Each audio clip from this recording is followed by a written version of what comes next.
बुद्ध कहते हैं अपने विचारों पर ध्यान दो क्योंकि वो तुम्हारे शब्द बनेंगे। अपने शब्दों पर ध्यान दो क्योंकि वह तुम्हारे कर्म बनेंगे। अपने कर्मों पर ध्यान दो क्योंकि वह तुम स्वयं बनोगे।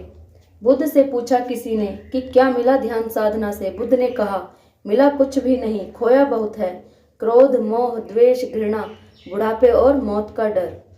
हमारी आदतों में अगर घमंड है तो हम खुद ही काफ़ी हैं अपने आप को बर्बाद करने के लिए। दुश्मन की जरूरत नहीं। झूठ, धोखा और बहाने आपको कुछ देर की खुशी तो दे सकते हैं, लेकिन इनकी कीमत आपको भविष्य में चुकानी पड़ेगी। अगर आप दूसरों के लिए दिया जलाते हैं तो यह आपके जीवन में भी रोशनी कर देता है। 3 चीज़ें ज़्यादा देर तक नहीं छुप सकती, सूर्य, चंद्रमा और सत्य। सफलता चाहिए तो खुद को बस में रखो, दूसरों को नहीं। निंदा से घबराकर अपने लक्ष्य को ना छोड़ें क्योंकि लक्ष्य मिलते ही निंदा करने वालों की राय बदल जाती है। जब आप अकेले हों तो अपने गलत विचारों पर नियंत्रण रखें। जब आप दोस्तों के साथ हों तो अपनी जुबान पर नियंत्रण रखें।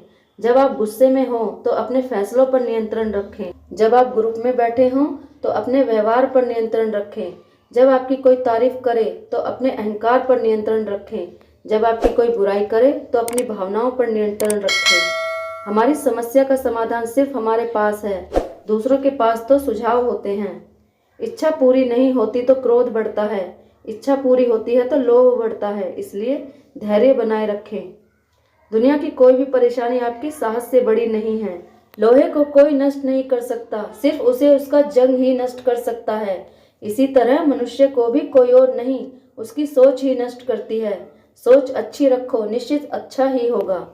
इतना सब्र करना सीख जाओ कि अगर कुछ बुरा भी हो तो बुरा न लगे। जीवन में दर्द मिलना तो स्वाभाविक है, लेकिन दुखी होना या न होना आपके हाथ में है।